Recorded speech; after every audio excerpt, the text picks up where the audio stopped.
નમસ્કાર મિત્રો, અક્ષર અકાદમીના online platform પર હું પ્રોફેસર ડોક્ટર બી.સી. રાઠોડ આપનું સ્વાગત કરું છું. બંધારણની કલમોના પરિચય અન્વયે આજે આપણે કલમ નંબર 262 અને 263ની જોગવાઈઓ જોઈશું. પણ એ જોગવાઈઓ જોઈએ તે પહેલા હજુ સુધી જો તમે અમારી આ ચેનલમાં જોડાયા ન હોય તો ચેનલમાં જોડાઈ જવા વિનંતી છે. જોઈએ કલમ નંબર 262ની જોગવાઈઓ. કલમ નંબર 262. આંતરરાજ્ય નદીઓ કે નદી ખીણોના પાણી સંબંધમાં તકરારોના ન્યાય નિર્ણય માટે. આ કલમમાં જે આંતરરાજ્ય નદીઓ એટલે જે નદી એક રાજ્યમાંથી બીજા રાજ્યમાં વહે છે તેવી નદીઓ, તેમજ ખીણો એના જે પાણી સંબંધી વિવાદ હોય તો એનો નિર્ણય કઈ રીતે કરવો એની જોગવાઈ આ કલમમાં કરવામાં આવે છે. કોઈ આંતરરાજ્ય નદી કે નદી ખીણના કે તેમાંના પાણીના ઉપયોગ, તેની વહેંચણી અથવા નિયંત્રણ અંગેની કોઈ તકરાર કે ફરિયાદના ન્યાય નિર્ણય માટે સંસદ કાયદાથી જોગવાઈ કરી શકશે. બે રાજ્યો વચ્ચે નદીના પાણી અંગેનો વિવાદ થાય તો એ માટેની જોગવાઈ, એના નિવારણ માટેની જોગવાઈ સંસદ કરી શકશે.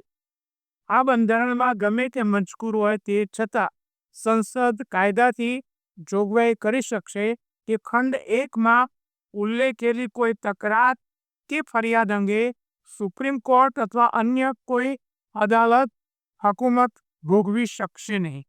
મિત્રો, આ એક અગત્યની જોગવાઈ છે કે બે રાજ્યો અંગે પાણી અંગેનો વિવાદ હોય નદીના પાણીનો, તો એ માટેની ફરિયાદ કે તકરાર અંગે સુપ્રીમ કોર્ટ કે અન્ય કોઈ અદાલતને હકુમત રહેશે નહીં, સત્તા રહેશે નહીં. ભૌગોલિક રીતે વિશાળ ભારતમાં ઘણી બધી આંતરરાજ્ય નદીઓ વહે છે. આ નદીઓના પાણીના ઉપયોગ સંબંધી વિભિન્ન રાજ્યો વચ્ચે મતભેદ કે તકરાર થવાની સંભાવનાઓને લક્ષ્યમાં રાખીને આ કલમની જોગવાઈ કરવામાં આવી છે. આંતરરાજ્ય નદીઓ કે નદી કિનારાના પાણીના ઉપયોગ સંબંધી તકરારોના નિરાકરણ માટે કાયદો ઘડવાની સત્તા કોને છે? સંસદને આપવામાં આવી છે. રાજ્યો વચ્ચેની આવી ફરિયાદોના નિરાકરણ માટે કેન્દ્ર સરકાર ન્યાયપંચ, જેમ કે કાવેરી જળ વિવાદ ન્યાયપંચની નિમણૂક કરી શકે છે. પરીક્ષામાં એક સવાલ પૂછી શકાય કે પાણીના વિવાદ માટે ન્યાયપંચની નિમણૂક કોણ કરે છે? તો કેન્દ્ર સરકાર. દાખલા તરીકે કાવેરી જળ વિવાદ પંચ. ન્યાયપંચનો નિર્ણય તમામ પક્ષકારોને બંધન કરતા રહે છે. જે ટ્રિબ્યુનલ રચાય એ ટ્રિબ્યુનલનો ચુકાદો તમામ પક્ષ માટે એ માન્ય રહે છે અને તે ચુકાદાની વિરુદ્ધમાં સુપ્રીમ કોર્ટ સહિત કોઈ પણ અદાલતને અપીલ સાંભળવાની હકુમત નથી. રિમેમ્બર, આ જે ટ્રિબ્યુનલ છે એ ટ્રિબ્યુનલના ચુકાદા વિરુદ્ધમાં અપીલ સાંભળવાની સત્તા સુપ્રીમ કોર્ટ કે અન્ય બીજી કોઈ અદાલતને નથી. જો કે ન્યાયપંચના ચુકાદાના અમલીકરણ સંબંધી વિવાદોને નિકાલ કરવાની સુપ્રીમ કોર્ટને હકુમત છે. જો કે એનું અમલીકરણ કઈ રીતે થાય એ અંગે કોઈ જો સમસ્યા ઊભી થાય તો એ સાંભળવાની સત્તા કોને છે? સુપ્રીમ કોર્ટને છે.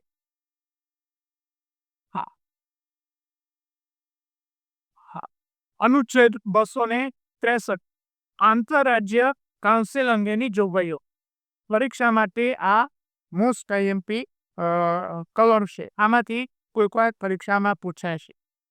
રાષ્ટ્રપતિને કોઈ સમયે એમ જણાય કે રાજ્યો વચ્ચે ઊભી થઈ હોય તેવી તકરારોની તપાસ કરવાની અને તે વિશે સલાહ આપવાની, જેમાં કેટલાક અથવા તમામ રાજ્યોનું અથવા સંઘનું અને એક કે વધારે રાજ્યોનું સહિયારું હિત એમાં સામેલ હોય તે વિષયોની તપાસ કરવાની અને તેની ચર્ચા કરવાની, અથવા એવા કોઈ વિષય ઉપર ભલામણ કરવાની અને ખાસ કરીને તે વિષય અંગે નીતિ અને અમલ માટે વધારે સારા સંકલન માટે ભલામણ કરવાની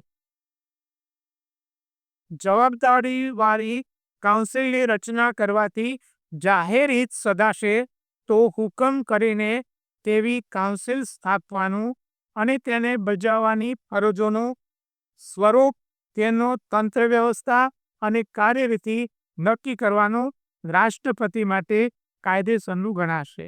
તો આ માટે કાઉન્સિલ રચવાની સત્તા એ રાષ્ટ્રપતિને છે. એ અંગેની જોગવાઈ પણ રાષ્ટ્રપતિ કરી શકશે.